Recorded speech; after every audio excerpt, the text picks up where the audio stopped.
देखिए, पहले तो ये बात कि ये मिसाल गलत नहीं है, गलत है। इन्होंने पहले ही हमको डिसार्म कर दिया। कह लिया अकल से मामला सॉल्व नहीं हो सकता, लॉजिक से आप पहुंच नहीं सकते। ये एक मेटाफिजिकल चीज़ है। मेटाफिजिकल अजीब सा लफ्ज़ है, ठीक से किसी को माने नहीं मालूम इसके, तो ऐसा लगता है कुछ बड़ी चीज़ है। अरे भाई, क्या होता है मेटाफिजिकल, बताओ, खड़ी हो। ये एक लफ्ज़ है जो कहीं भी इस्तेमाल हो जाता है। जब आप एक बात कर रहे हैं और आप मुझसे बहस कर रहे हैं तो मुझे मेटाफिजिकल मत बताइए, आप लॉजिकली मुझे प्रूव किए। और अगर लॉजिकली आप नहीं बात करते साहब ये मेटाफिजिकल है, तो फिर हम आप बात क्या कर रहे हैं? मेरा आपका किस ज़बान में कॉन्वर्सेशन होगा? और ये कहना कि वक्त पहले नहीं था, तो फिर क्यों कहते हैं ये हमेशा से और हमेशा रहेगा? हमेशा वक्त है, तो आप कैसे कहते हैं वो हमेशा से है और हमेशा रहेगा? हमेशा का मतलब है कोई वक्त, अगर वक्त ही नहीं है तो हमेशा कैसे? बाहर वो रहेगा। अब मैं ये देखता हूँ, आपने कहा ना कि वहाँ रेप ज़्यादा होते हैं, तो हम एक बात देखते हैं कि ये दुनिया जिस पे वो कादर मुतलक है, जिसकी मर्ज़ी के बगैर पत्ता भी नहीं हिलता, ओमनीपोटेंट है, ये दुनिया चल कैसे रही है? और इस दुनिया का हाल क्या है? 45,000 बच्चे जो 10 साल की उम्र से कम थे वो गाजा में मरे। भूख से काला हांडी में बच्चे मरते हैं और डिप्थेरिया से मरते हैं। डिप्थेरिया अजीब मर्ज है, गले में जाली बनना शुरू होती है, बच्चा नीला हो जाता है, गरीब का बच्चा, इसलिए कि उपास इलाज में। ये कादर मुतलक है, जो चाहे कर दे। इससे आप दुआएं मांगते हैं हमारी, ये काम कर दे वो कर दे, तो इसका मतलब डे टू डे लाइफ में वो इंटरफेयर करता है और ये देख रहा है वो। अगर वो वाकई भी है फॉर डिस्कशन सेक, तो मैं जब दुनिया देखता हूँ तो मेरे दिल में उसके लिए कोई इज्जत नहीं पैदा होती। ये क्या कर रहे हो तुम पूरे ऑल पावरफुल हो, ओमनीपोटेंट हो, ओमनी प्रेजेंट हो। तुम तो वहाँ गाजा में रहे होगे ना, तुम हर जगह हो। तुम देख रहे थे कि बच्चे की कैसे धज्जियाँ उड़ रही, तुम देख रहे थे और तुम चाहते हो मैं तुम्हारी परस्तिश करूँगा, तुम हो भी। अरे यार, इसके अच्छे तो हमारे चीफ प्राइम मिनिस्टर हैं, कुछ तो ख्याल करते हैं। कमाल है, आप किसकी इबादत कर रहे हैं? अगर वो है भी, ये दुनिया नाइंसाफी से, जुल्म से, जबर से, तशद्दुद से भरी हुई। और आप ये मत कहिएगा कि वो देख रहा है और वो बताएगा एक दिन। अगर वो देख रहा है और इंटरफेयर नहीं करता तो आप दुआ क्यों मांगते? आप कहते हैं मेरा ये काम करा दे, इसके मतलब है वो दखल दे सकता है, वो आपको नौकरी दिलवा सकता है, भले दूसरे आदमी को न मिले, मगर आपका काम कर देगा चूंकि आपने दुआ मांगी है। तो जब वो आपको नौकरी दिला सकता है, लड़की की शादी कर सकता है, बेटे को ग्रीन कार्ड दिलवा सकता है, तो कम से कम ये जो मर रहे हैं बच्चे, इनको रोक दे, कुछ तो करे। मुझे तो दुनिया में, इस दुनिया का कोई मालिक है, इसका ओमनीपोटेंट कोई रूलर है, और ये दुनिया ऐसी चल रही है। मैं तो चाहूँगा कि भाई ना हो, अगर हो तो बड़ी शर्मिंदगी की बात है। शुक्रिया।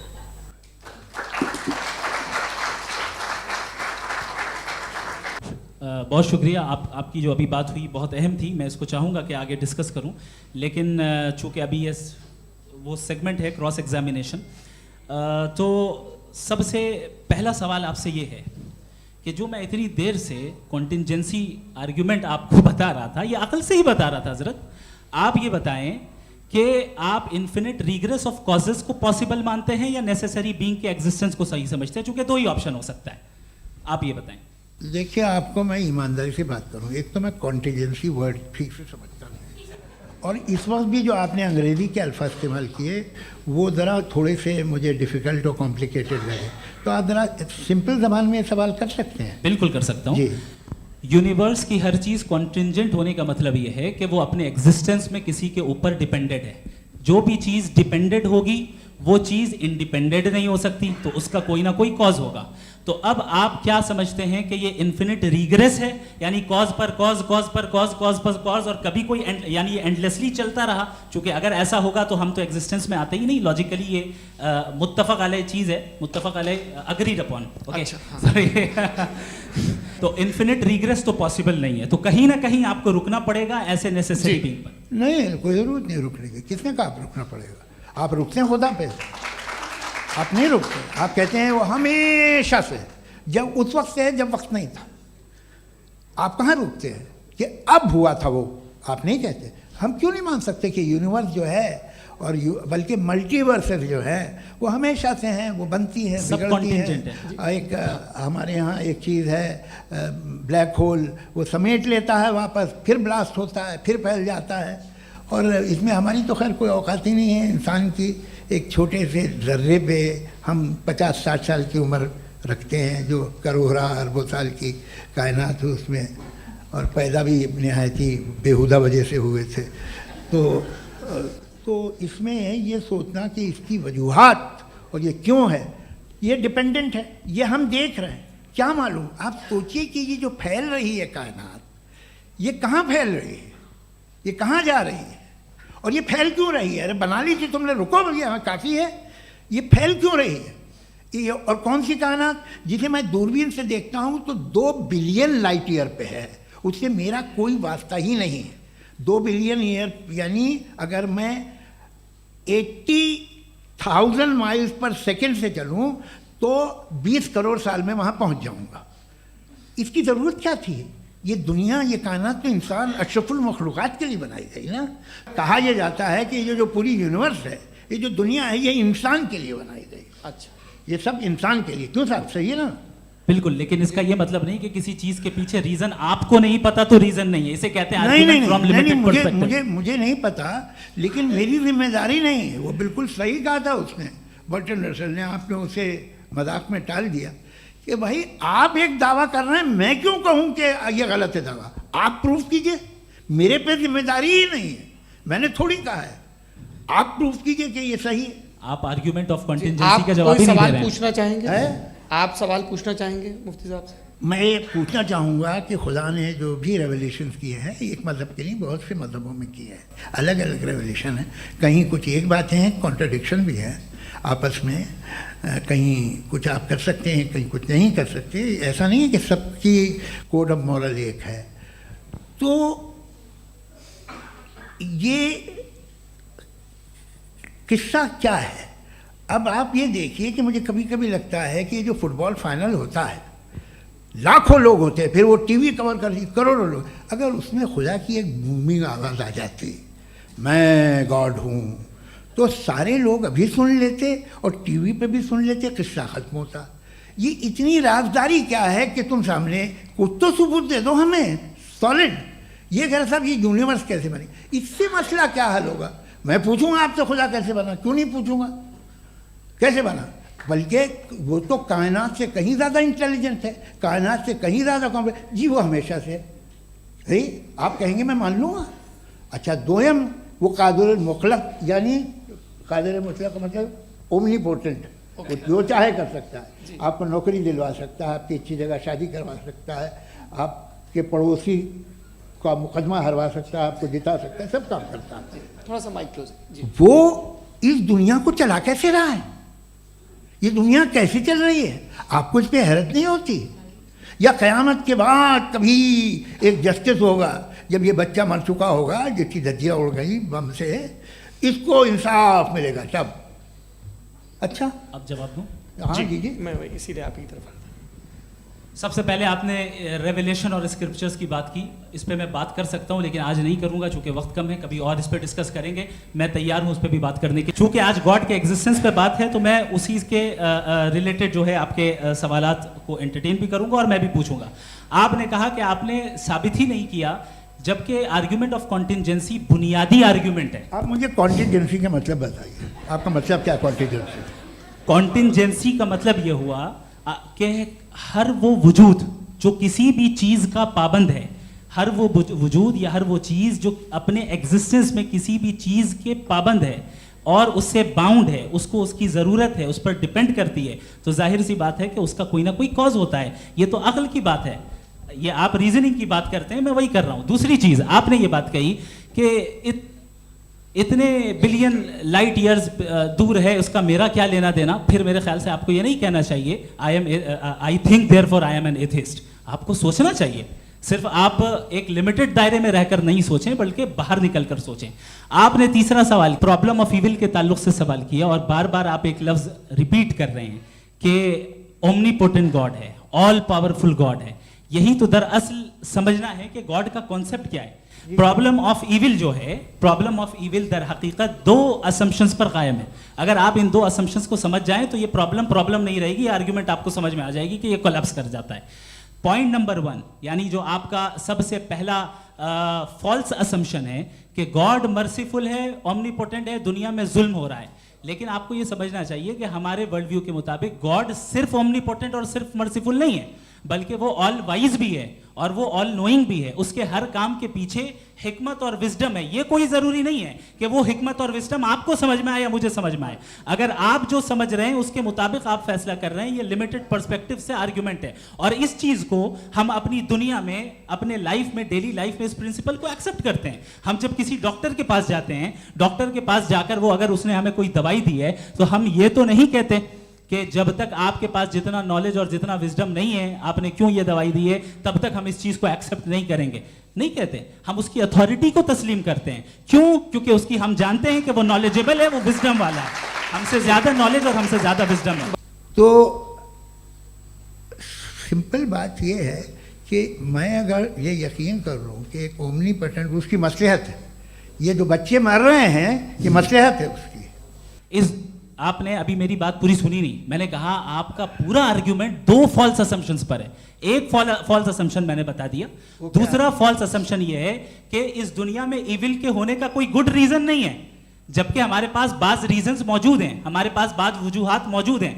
अगर इस दुनिया में इविल ना हो तो आप गुड को डिफाइन कैसे करेंगे? अगर जुल्म ना हो आप इंसाफ को समझेंगे कैसे? अगर तारीकी ना हो तो आप लाइट को समझेंगे कैसे? बहुत अच्छे। अभी और सुन लें, अभी और बाकी है। ये तो बात बहुत पसंद आई साहब मुझे कि जब तक रेप ना हो तब तक औरतों की इज्जत का ख्याल आपने मेरा जवाब पूरा सुना ही नहीं। जब तक के बच्चों का कत्ल ना किया जाए तब तक आपको बच्चों की मासूमियत की इज्जत। आपने पूरा जवाब सुना ही नहीं। क्या बात है, क्या आपने नुक्ता निकाला? आपने पूरा जवाब सुना ही नहीं। आप सुन लें, मेरी बात सुन लें। ये मैंने आपको एक चीज बताई। दूसरी चीज, इस दुनिया में हम आए हैं टेस्ट के लिए, हमारा टेस्ट हो रहा है और हर इंसान का अलग अलग अंदाज में टेस्ट होता है। और इस दुनिया में अगर इविल मौजूद है तो वो इविल जरिया है हमारे अंदर ह्यूमन नोबल क्वालिटीज को डेवलप करने का और अलग अलग फील्ड में प्रोग्रेस करने का। और अगर हमारे अंदर और इस दुनिया में इविल नहीं होता तो बताइए टेस्ट का मतलब क्या होता? अगर मैं अपने स्टूडेंट को एमसीक्यूज दूं और उसमें सिर्फ राइट आंसर लिख कर दे दूं और कहूं तुम्हारा टेस्ट हो गया, ये मीनिंगलेस है। इस दुनिया में अगर हम टेस्ट के लिए आए हैं तो जाहिर है गुड एंड इविल दोनों मौजूद है। तो अगर गुड एंड इविल दोनों मौजूद है तो ये इविल भी खुदा का बनाया हुआ है? जी हाँ, खुदा का बनाया हुआ है। लेकिन अच्छा, चलो अच्छी बात। जी बिल्कुल, तो बिल्कुल खुदा ने बनाया। अभी तो ये है कि जो मेजॉरिटी है दुनिया में वो इविल है, तो ये खुदा एक्चुअली इविल के साइड पे लग रहा है मुझे। बिल्कुल भी मैं बताता हूं। मेजॉरिटी में तो वो है। क्या बात कर रहे हैं भाई आप? मैं बहुत कोई भी जो मुंसिफ होगा, चाहे आपका अपना घर हो जिसके आप सबसे बड़े हैं, चाहे आपकी ऑर्गेनाइजेशन हो जो आप चलाते हैं, वहां पर आप इविल रखेंगे साबित करने को कि बाकी लोग शरीफ हैं। मेरी बात सुन क्या ये आर्ग्यूमेंट ही गलत है? अगर कि जब तक के कोई इविल नहीं होगा तब तक के शरीफ आदमी शरीफ नहीं लगेगा। अगर एग्जामिनर गलत ऑप्शन दे रहा है तो एग्जामिनर इविल नहीं हो गया। जो गलत ऑप्शन को सेलेक्ट कर रहा है वो फेल होगा। क्रिएटर ने इविल को बनाया है लेकिन वो इविल नहीं है। अच्छा सुनिए मेरी बात, हाँ। Let me complete sir. जी जी। क्रिएटर ने इविल को बनाया है टेस्ट के लिए, वो इविल नहीं है। इविल वो होगा जो उसे इख्तियार करेगा। छुरी को बनाने वाला गलत नहीं होता है, छुरी का गलत इस्तेमाल करने वाला गलत होता है। जी।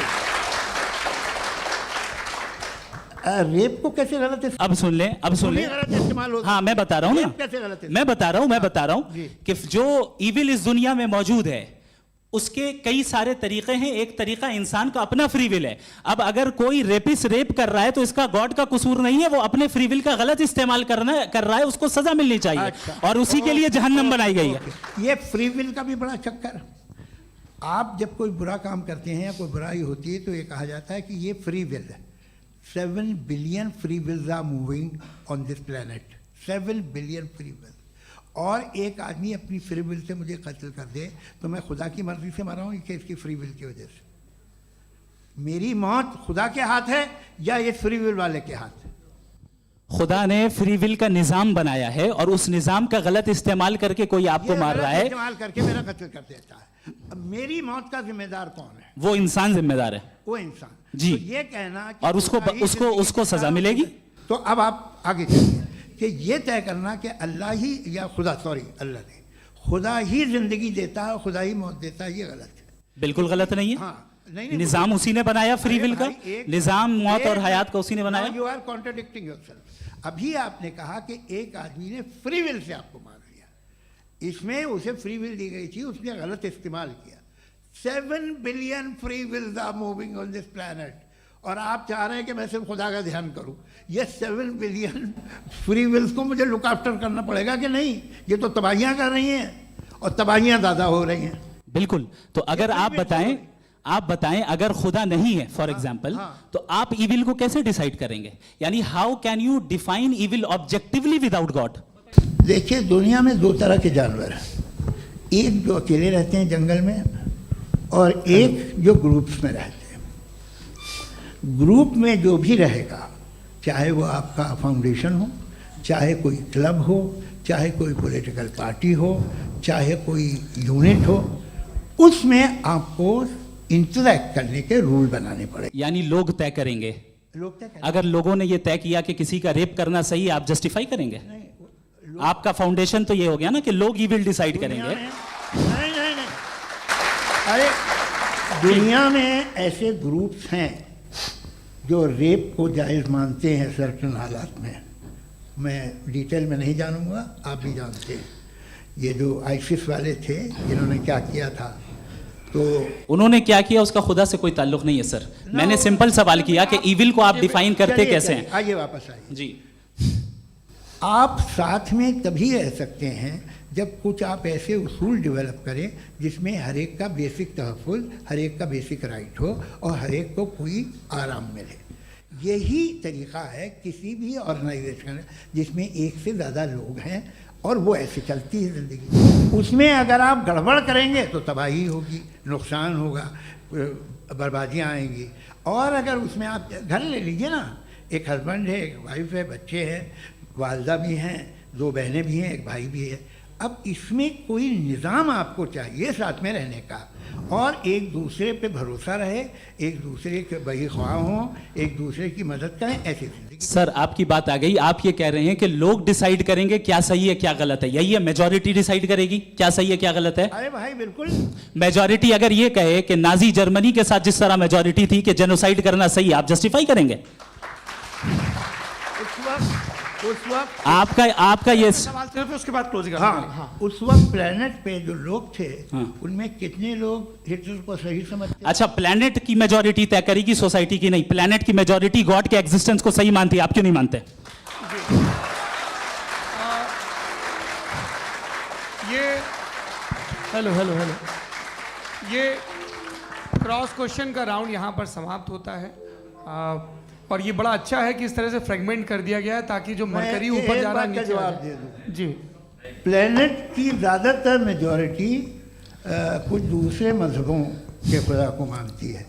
हमारा जो टॉपिक है डज गॉड एग्जिस्ट, मैं इस पे इतने एकेडमिक तैयारी करके आया था। मुझे था कि मैंने सोचा था कि कई सारे मैं आर्ग्यूमेंट्स दूंगा, लेकिन वक्त की भी किल्लत और जावेद साहब बार बार इधर उधर चले जा रहे थे तो उसको भी थोड़ा एंटरटेन करना पड़ गया। डज गॉड एग्जिस्ट पे मैं एक ही आर्ग्यूमेंट दे पाया। आर्ग्यूमेंट्स बहुत हैं और डेफिनेटिव आर्ग्यूमेंट्स हैं, और मेरे आर्ग्यूमेंट को किसी एक राउंड में भी इन्होंने एंटरटेन नहीं किया और रेफ्यूट नहीं किया। एक राउंड में भी नहीं, एक राउंड में भी नहीं। और ना ही अभी आपका क्लोजिंग आर्गुमेंट आएगा, नहीं, वो बता देना। Argument of contingency sir. अरे मैं आपसे कई बार कह चुका हूँ कंटीजेंसी का मतलब अब मैं कैसे समझाऊं आपको? और कितने आसानी से समझाऊं मैं? मुझे तो नहीं समझ में आ रहा है। आप अपनी आर्ग्यूमेंट ऑफ कंटीजेंसी उर्दू में बोल सकते हैं। हाँ, आप अपनी बात पूरी कर लें जी, आखिरी 4 मिनट। दूसरी चीज ये है कि आपने एक तो इसका जवाब नहीं दिया, दूसरा आपने गॉड के ना होने पर कोई डेफिनेटिव आर्ग्यूमेंट नहीं दिया। सिर्फ मजहब पे बात कर रहे हैं आप। मजहब तो आज हमारा टॉपिक ही नहीं था। आज तो हमारा टॉपिक हो, आप मजहब से ले लेकर आईएस तक चले गए। भाई हमारा क्या ताल्लुक है उससे? We condemn them. और उसका गॉड से क्या ताल्लुक है? अगर कोई गलत काम कर रहा है, किसी ने किसी को कत्ल किया, किसी ने किसी का रेप किया, उसको सजा मिलनी चाहिए। और आपके पास कोई भी rational strong foundation of morality नहीं है।